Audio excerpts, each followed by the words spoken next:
Hello everyone, তোমরা সবাই কেমন আছো? আশা করি সবাই খুব ভালো আছো। দেখো, সকাল সকাল উঠে আমি আশিবাসি কাজ সেরে নিজের জন্য এক কাপ চা করে নিচ্ছি, কারণ এখন বাড়িতে সবাই ঘুমাচ্ছে। সকালবেলা ওঠার অভ্যাসটা আমার বরাবরই আছে, যেই কারণে সমস্ত কাজ সেরে এক কাপ চা না হলে আমার একদমই চলে না। এই এক কাপ চাই আমার সারাদিনের এনার্জি, যেটা ছাড়া আমার সারাদিন একদম ঠিকঠাকভাবে চলে না।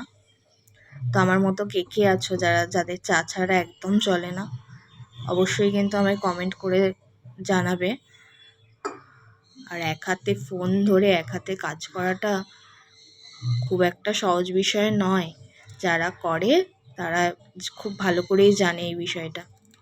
দুটো চিন্তায় মাথাতে থাকে, এক হচ্ছে যেই কাজটা করছি সেটা যেন গন্ডগোল না হয়ে যায়, দুই হচ্ছে ফোনে ভিডিও চলছে, ভিডিওটা যেন না নড়ে যায়।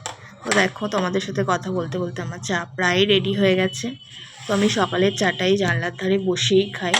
বাইরেটা দেখতে দেখতে আমার খুব ভালো লাগে। আর কালকে তো বৃষ্টি হয়েছে, আর আজকে সকালে দেখো বেশ ভালো একটু ঝলমলে রোদ্দুর উঠেছে।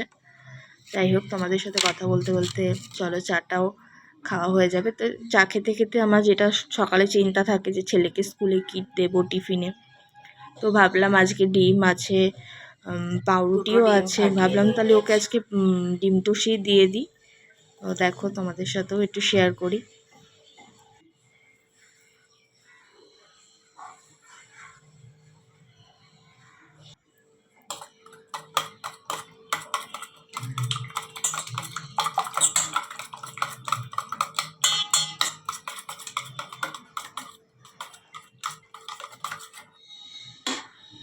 প্যানটা বসিয়ে তেল দিয়ে দিয়েছি, এবার ডিমের ব্যাটারটা দিয়ে দেবো।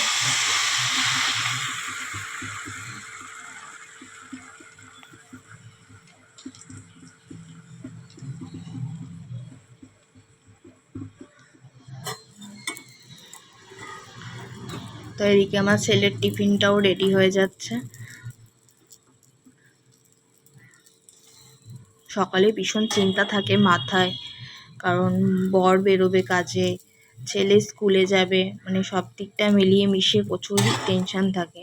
আর একদিন যদিও ঘুম থেকে উঠতে দেরি হয়ে যায় তখন তো সব কাজই এলোমেলো হয়ে যায়। তখন আর কোন দিকে কী করে সামলাবো নিজে ঠিক করে বুঝেই উঠতে পারি না। তো সেই কারণে আমাকে সকালবেলা ওঠার অভ্যাসটা, আমার ছেলের স্কুল ভর্তি হয়েছে তবে থেকে আমার এই অভ্যাসটা থেকে গেছে। আর খুব ভালোও লাগে সকালে উঠলে না, একটা অন্যরকমই ভালো লাগার। তারপর দেখো, আমার ছেলে টিফিন বক্সে আমি দিয়ে দিয়েছি টিফিনটা। একটু সস দিতেই হয়, ও সস না হলে একদমই আর চলে না। তো মাছটা এবার বার করে নেবো, ছেলেকে এক পিস মাছ ভেজে দেবো, ছেলে স্কুলে খেয়ে যাবে ভাত দিয়ে।